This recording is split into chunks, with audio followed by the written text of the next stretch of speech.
Welcome to day 6, and you're talking to the Meeples champion. And as I mentioned yesterday, we've been going over a lot of the bigger games, but I think today we needed to go over something a little smaller, something that's a little easier to get to the table, a little easier for setup, something that's not going to be I have to plan for this game. It can be just a game to pull out and play real quick with somebody for 20 minutes. We are talking about Scheming and Skulking. Now, this is a trick-taking game. It's one of my favorites, and I'd actually potentially say this is my favorite trick-taking game. The rules are quite simple. You have got 4 different suits. You got gold, you got green, you got purple, you got black. Black is the trump suit. Like in every trick-taking game that you play, when you draw cards and you play them out, if somebody leads with purple, you have to play purple if you have it. You can't just play the trump card. However, there are other cards that affect the game. Now, this game has a 10-round system if you're playing at your, no matter what you're playing at, whether you're playing this 2-player or all the way up to 6-player, it's a 10-round system. Every round, you increase the cards you take. So round 1, you get 1 card, and then you have to guess. All right, am I going to get 0 or 1 trick? And when you get to that 10th round, it's 0 all the way up to 10 tricks. The scoring is really simple.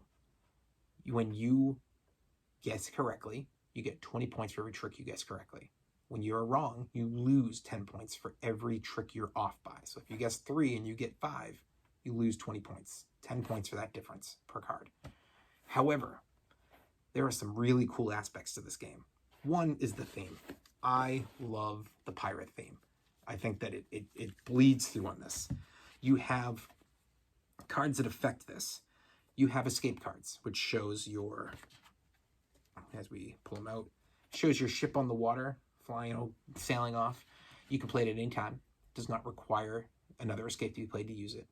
And essentially it means, okay, if you were about to lose a trick or win a trick you didn't want to, you can use an escape and get out of there. Now, obviously, depending on the amount of players, you potentially could have a bunch of escapes played in a row. If that's the case, it keeps passing along, and whoever plays the last escape, they're the ones that get screwed, and it ends up counting as they have to win the trick. On the flip side, there's the pirates. Now, the pirates supersede your trump card. And therefore, if somebody plays a pirate, they're going to win. And if multiple people play pirates, the first pirate played is the one that wins. So pirates are a real powerful card. You get 5 pirates, you get 5 escapes. Then there are the bonus cards. With the black and with the gold, the 14 of gold is worth 10 points if you both get it and you win getting the correct number. So if you guess 3 tricks, you get 3 tricks and the gold 14 is in there, you'll get your 60 points, 20 per trick that you got, plus a 10-point bonus. And in the 14, it's a 20-point bonus. So those are some nice little bonuses to get. But then there are some extra cards that really mess with the game. So as I mentioned, you got your pirates. But then you have some specialty pirates. These are pirates that are a little bit rarer. One of them is called the Tigress. Now, as of course, the Tigress is not going to be shown right on the top here.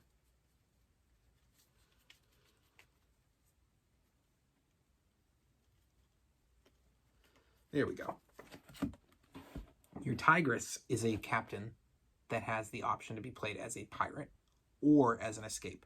It's a great card that when you're on the fence, you can guess in the middle. You're looking at your hand and you're going like, man, I think I can win 5 tricks. I know I can win 3, but there's a couple cards I'm unsure about. Guess 4, because the Tigress is going to give you the ability to bail if you accidentally win one that you thought you'd lose, or that lets you take a shot at another pirate if you win one that you thought you were, if you're going to lose, now you can take it.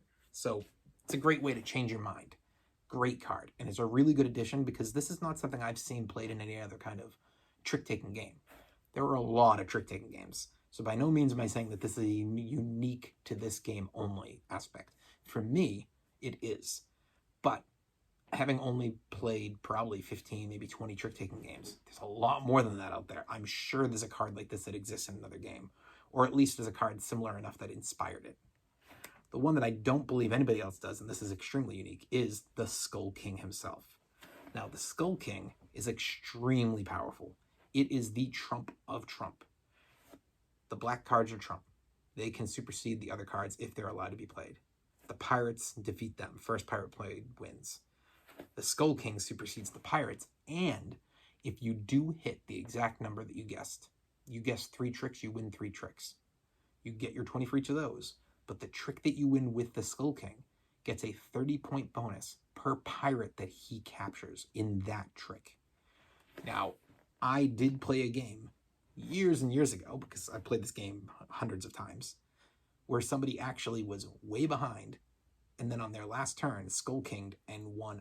All 5 other players played a pirate, and he got a 150-point bonus on top of hitting, I think he guessed like 4.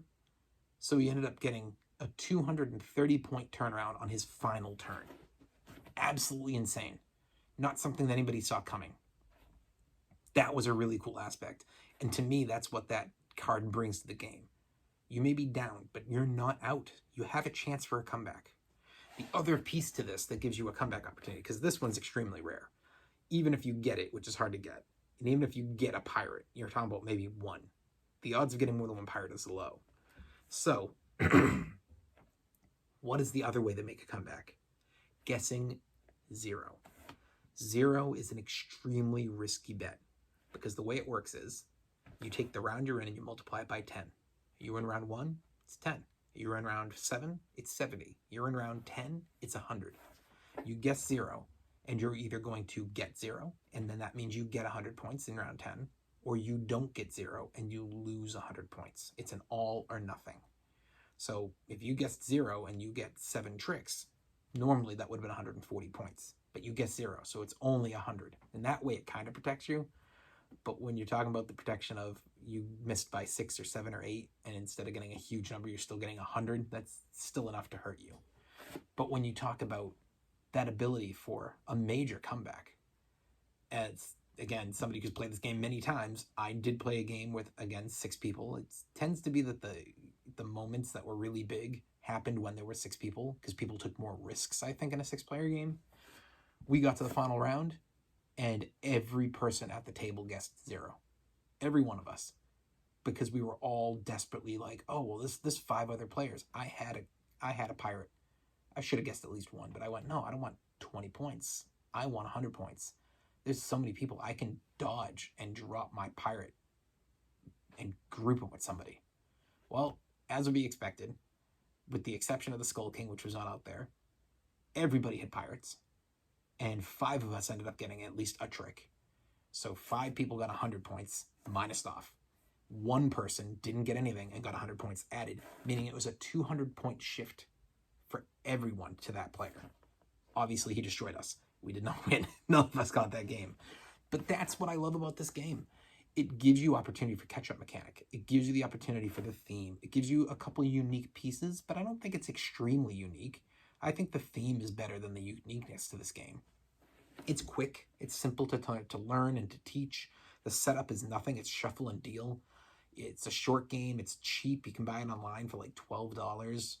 There is a newer version, I believe, of the game. I own 2 of these. I bought one. I played it for like 2 years, a bunch. I still own it, but the cards were starting to get a little bit worn, so I bought a second one. I've had this now for like 5 years, and I heard that they updated it and that there's new art and that the new game comes with a mermaid card. Not sure what it does, but I'm definitely got it on my list of pick that up because I love this game and I want to see what they added. Can they make it better?